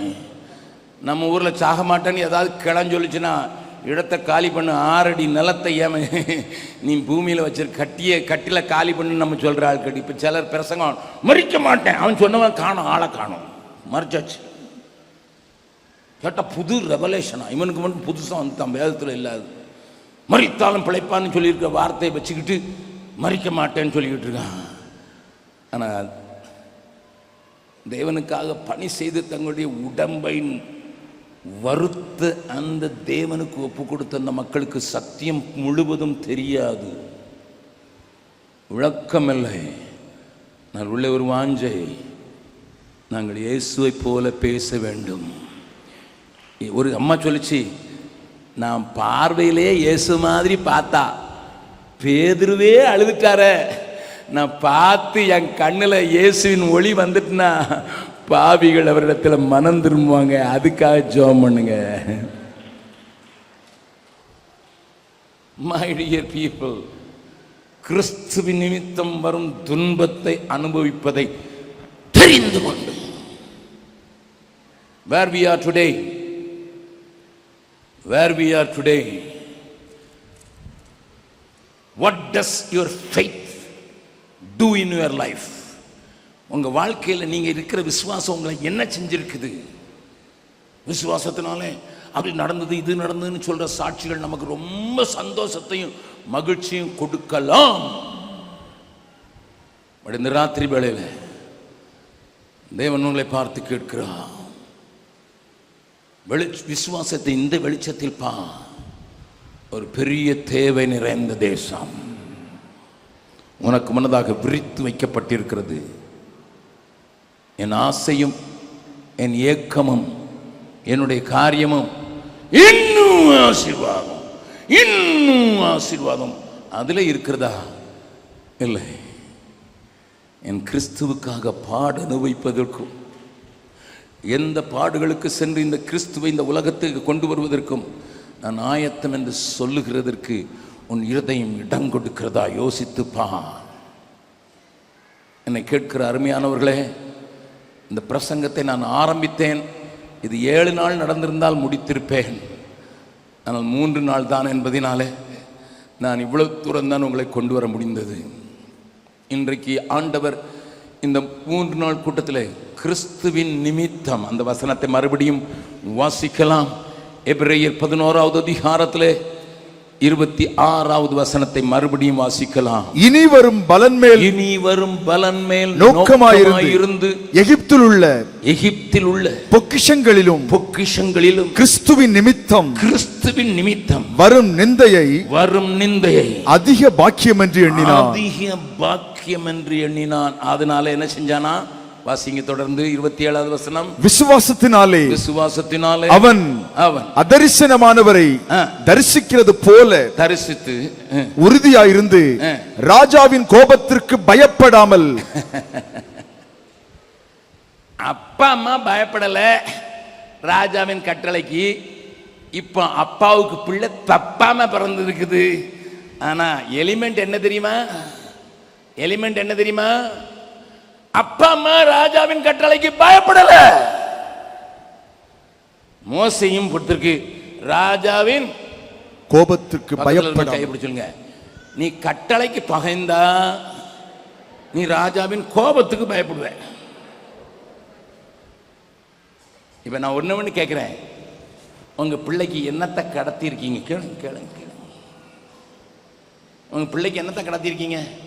பிரதர், எனக்கு 2 வீடு தான் இருக்குது, 3 பிள்ளை பிறந்துச்சு, 3வது நாங்கள் டிஎன்சி செய்து அழிக்கணும்னு பார்த்தேன், வந்துட்டு இப்போ எனக்கும் ரிட்டையர்ட் ஆக போகுது, 2 வீடு தான் கட்டியிருக்கேன், பென்ஷன் பணத்தில் அதுக்கும் ஒரு வீடை கட்டி என் பிள்ளைக்கு வீட்டை வச்சுட்டு போகிறேன்.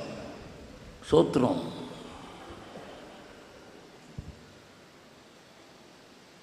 நல்ல கவனிங்க. என்னத்தம்மா கடத்துறீங்க? மோசையுடைய அம்மா அப்பா அடிமையா வாழ்ந்தவங்க, அதனால கடத்துறதுக்கு ஒன்றும் தெரியாது. ஒன்று தெரியும், விசுவாசத்தை இன்ஜெக்ட் பண்ண தெரியும். மோசே மோசே மோசே தேவனுடைய துன்பத்தை, தேவனுடைய ஜனங்களோட துன்பத்தை அறிவை தெரிஞ்சு கொடுப்பான். ராஜா என்னடா செய்வாரு? ராஜா வீட்டில் சோறு தின்னுக்கிட்டு, ராஜா வீட்டில் காசு வாங்கிட்டு இருந்த அம்மா பால் வேற மாதிரி கொடுக்குது. கடைசி மனிதன் கல்வாரியை காணும் வரை நாங்கள் அயர மாட்டோம் என்று சொல்கிற ஒரு கூட்டம் இன்றைக்கு எனக்கு என்ன நேரிட்டாலும் சரி, காணாத ஆட்டின் பின்னே கர்த்தர் கண்ணீருடன் அலைந்தான், அன்போடு உன்னை அழைக்கின்றாரே, இன்றே திரும்பி நீ வா, அன்போடு உன்னை அழைக்கின்றாரே, இன்றே திரும்பி நீ வா, காணாத ஆட்டின் பின்னே கர்த்தர் கண்ணீருடன் அலைந்தான், அன்போடு உன்னை அழைக்கின்றாரே, இன்றே திரும்பி நீ வா, அன்போடு உன்னை அழைக்கின்றாரே, இன்றே திரும்பி நீ வா.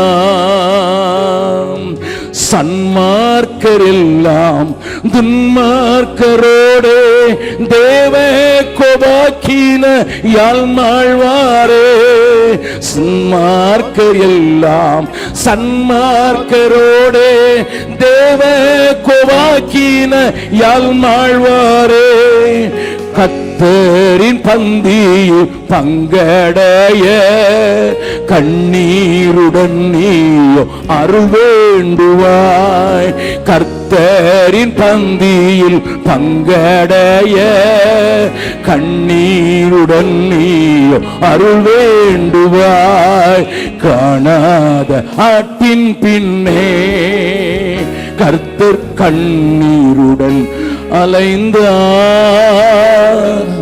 அன்போடு உன்னை அழைக்கின்றாரே, இன்றே திரும்பி நீ வா, அன்போடு உன்னை அழைக்கின்றாரே, இன்றே திரும்பி நீ வா. நீங்க உடனே கேட்கலாம், அகஸ்டின் ஜெபக்குமார், இது பாவிகளுக்கு சொல்லப்பட்ட பாட்டு, forget about it. நான் அந்த கவியை பாருங்களா, துன்மார்க்கர் எல்லாம் சன்மார்க்கரோட தேவ கோபாக்கினையால் சொல்லுங்க பார்க்கலாம் மறுபடியும். துன்மார்க்கர் எல்லாம் யாரு துன்மார்க்கன்? யாரு துன்மார்க்கன்? டாஸ்மார்க்ல நிக்கிறவன். அப்படியா? வாசிங்க மல்கியா தீர்க்கதரிசியின் புஸ்தகம் 3வது அதிகாரம். மல்கியா தீர்க்கதரிசியின் புஸ்தகம் 3வது அதிகாரம் 17வது 18வது வசனத்தை வாசிக்கிறோம். என் சம்பத்தை நான் சேர்க்கும் நாளிலே அவர்கள் என்னுடையவர்களாயிருப்பார்கள். சேனைகளின் கர்த்தர் சொல்லுகிறார். ஒரு மனுஷன் தனக்கு ஊழியம் செய்கிற தன்னுடைய குமாரனை கடாட்சிக்கிறது போல நான் அவர்களை கடாட்சிப்பேன். அப்பொழுது போதும், கொஞ்சம் நிறுத்துங்க. வாசிக்க போற முழுசும். கர்த்தர் தம்முடைய சம்பத்தை சேர்க்கும் நாளிலே அப்பொழுது என்ன நடக்குமா? நீங்கள் நீதிமானுக்கும் துன்மார்க்கனுக்கும் தேவனுக்கு ஊழியம். அதுல ஒரு தமிழ் வார்த்தை மிஸ் ஆயிருக்கிறது. If I read my Hindi Bible, அர்த்தாத் அப்படின்னு வரும். அதாவது உங்க பைபிள் எழுதிக்கலாம் நீங்க தைரியமா. The original translation says like that. நீதிமானுக்கும் துன்மார்க்கனும், அதாவது தேவனுக்கு ஊழியம் செய்கிறவனுக்கும் அவருக்கு ஊழியம் செய்யாதவனுக்குள்ள வித்தியாசத்தை திரும்பவும் காண்பீர்கள். யார் துன்மார்க்கன்? ஊழியம் செய்யாதவன் துன்மார்க்கன். நான் அதனால இந்த பாட்டை பாடினேன். என் ஆண்டவர் கண்ணீரோடு கூட காணாத ஆட்டின் பின்னால போய்கொண்டிருக்கிற அந்த மேய்ப்பனை அறிந்த நீயும், பிரகாஷ் யேசுடியான் என்கிற தேவதாசன் எழுதினார், மேய்ப்பனை அறிந்த நீயும் மேன்மையை நாடி ஓடுகிறாயோ? தம்பி, தங்கச்சி, ராத்திரி வேளையில தேவனோடு கூட பேசுகிறார். மேய்ப்பன் இயேசுவை அறிந்த நீயும் மேன்மையை நாடி ஓடுகிறாயோ? அல்லது மோசேயை போல என் ஜனத்தை அழித்து விட வேண்டும்? இரக்கம் பாராட்டுங்க சுவாமி. ஆண்டவர் முன்னதாக வந்து நிற்கிறார். துன்மார்க்கனுக்கும் நீதிமானுக்குள்ள வித்தியாசத்தை காண்பிக்கிற என்னுடைய நாள் வரும்போது, என்னுடைய விலையேற பெற்ற பொக்கிஷத்தை நான் முதலாவது எடுத்துக்கொள்ள ஒரு நாள், அன்னைக்கு நாங்கள் வித்தியாசத்தை பார்க்க போகிறாய். இந்த கூட்டத்திலேயே நான் வந்து, நீ எனக்கே உரியவன், நீ எனக்கே உரியவள், என்னை பார், கண்ணீரோடு கூட தொலைந்து போன, தவறி போன, தப்பிப்போன ஆடுகளை தேடுகிற என்னுடைய முகத்தை பார். எனக்காய் பேசிட நாவு வேண்டும், என்னை போல் அலைந்திட கால்கள் வேண்டும், என்னில் அன்பு கூற ஆட்கள் வேண்டும் என்று எமில் ஜெபசிங் அவர்களுடைய பாடலை சகோதரிகள் பாடினது உங்களுக்கு விளங்கிற்றோ விளங்கவில்லையோ? But now the same Lord has come down, standing before you. உனக்கு முன்னால் நின்று கொண்டு இந்த கேள்வியை கேட்க விரும்புகிற எல்லாரும் கண்களை மூடலாம். யாரும் இந்த நேரத்தில் இங்கே எங்கே மற்றவங்களை டிஸ்டர்ப் பண்ணிடக்கூடாது. தேவ ஆவியானோடைய பெரிய பிரசன்னம், ஒரு மைட்டி பிரசன்ஸ் ஆஃப் காட். உங்களுக்கு பஸ்ஸு போகணும்னு நினச்சி எங்கே பஸ்ஸு போனாலும் வழியில் பஞ்சராகி நின்றுரும். தேவ ஆவியானவர் கிரியை செய்கிற அந்த நேரத்தில் கண்களை மூடி, ஆண்டவரே நீங்கள் வருகையின் வாழ் நெருங்குத, நீங்கள் உங்களுடைய சம்பத்தை சேர்த்துக்குள்ள வந்திருக்கீங்களே, அந்த நாளில் வெட்கத்தோடு நான் நின்றக்கூடாது சுவாமி. அன்றைக்கு எனக்கு துன்மார்களுக்கு தான் வராருன்னு சொல்லி நான் நின்றக்கூடாது. ஊழியம் செய்கிற குமாரனை கடாட்சிப்பது போல என்னை கடாட்சிப்பதற்கு, என்னை சம்பூர்ணமாக தர்றதுக்கு என்னை ஒப்பு கொடுக்குறேன். நீங்கள் தந்த ஆசீர்வாதம் தான் பெரிய படிப்பு, அநேகருக்கு கிடைக்கல. பட் ஐ காட் தன் ஆப்பர்ச்சுனிட்டி. அதையும் கூட காணாத ஆட்டின் பின்னே போகிற உம்மை பின்தொடர்ந்தவளாக அறியப்படாத பகுதிகளுக்கு ஆண்டவரை சொல்வதற்கும் அந்த மக்களுக்கு பணி செய்வதற்கும், கல்வி பணியிலோ அல்லது மருத்துவ சேவையிலோ அல்லது இப்படிப்பட்ட பிள்ளைகளை மீட்கும் பணியிலோ அல்லது சுவிசேஷத்தை கூறி அறிவித்து சபை நிறுவும் பணியிலோ அல்லது ஆண்டவருக்குள் வந்தவர்களை ஸ்திரப்படுத்தும் பணியிலோ, எந்த பணியில் என்னை அழைத்தாலும் இதோ இருக்கிறேன் என்று சொல்கிறவர்கள் மாத்திரம். யாரும் கண்களை திறக்காத இந்த நேரத்தில் உங்கள் வலதை கையை வைத்து காண்பித்தால் உங்களுக்காக நான் ஜெபிக்க விரும்புகிறேன். நன்றாய் காண்பீங்கள். If you want to go after this lost sheep, those who are wandering, மெய்ப்பெண் இல்லாத ஆடுகளைப் போல அலைந்து திரிகிற ஒரு பெரிய கூட்டத்தை தேடுவேன், மெய்ப்பெண்ணின் சத்தத்தை துணிக்கப்படுவேன் என்று சொல்கிறவர்கள், கரங்களை உயர்த்தினவர்கள் அப்படியே எழுந்து நிற்கலாம். கண்களை மூடிக்கொண்டே எழுந்து நிற்கலாம். நீங்கள் இருக்கிற இடத்திலேயே நிற்கலாம். Do not look here and there. உங்க பக்கத்தில் யார் நிற்கிறாங்க யார் நிற்கலன்னு பார்க்காதீங்க. I go to the next step.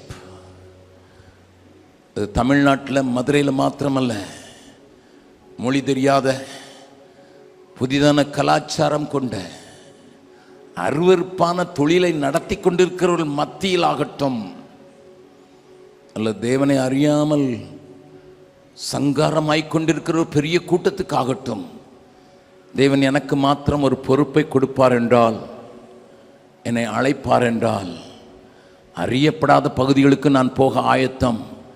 ஒரு 5 ஆண்டுகள் அல்லது 2 ஆண்டுகளாயிலும் போக ஆயத்தம் என்று சொல்லுகிறவர்கள், எழுந்து நிற்கிறவர்களை நீங்கள் அப்படிப்பட்டவர்கள் கரங்களை உயர்த்துங்கள் பார்க்கலாம்.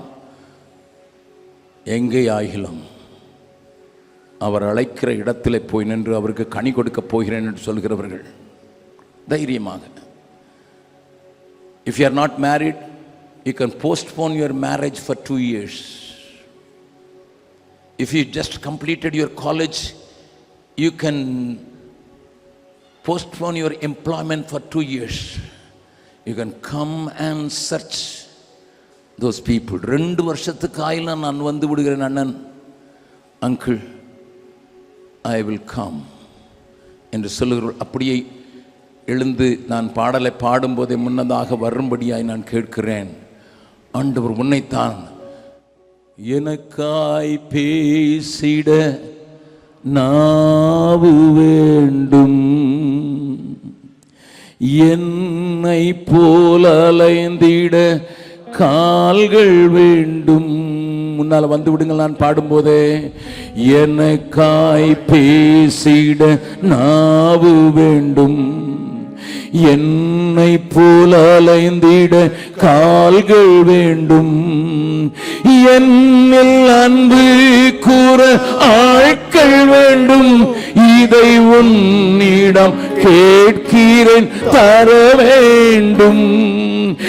என்னில் அன்பு கூற ஆட்கள் வேண்டும், இதை உன்னிடம் கேட்கிறேன் தர வேண்டும். மந்தையில் சேர ஆடுகளே எங்கிலும் கோடி கோடி உண்டு, சிந்தையில் ஆன்மபாரம் கொண்டு தேடுவோம் வாரி திருச்சபையே.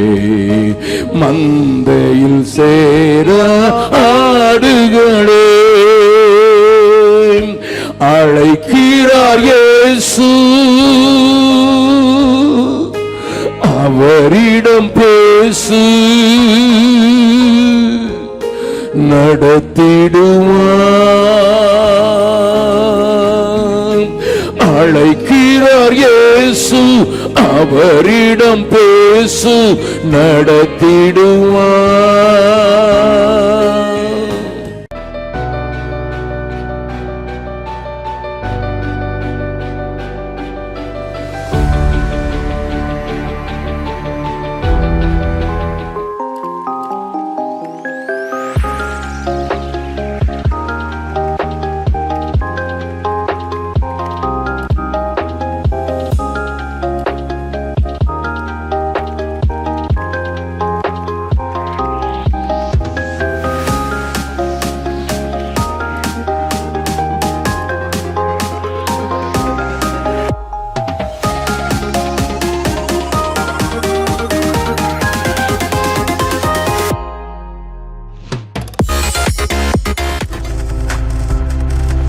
நீங்கள் பார்த்து கொண்டிருப்பது உங்கள் ஜாய் டிவி. உங்கள் துக்கம் சந்தோஷமாய் மாறும்.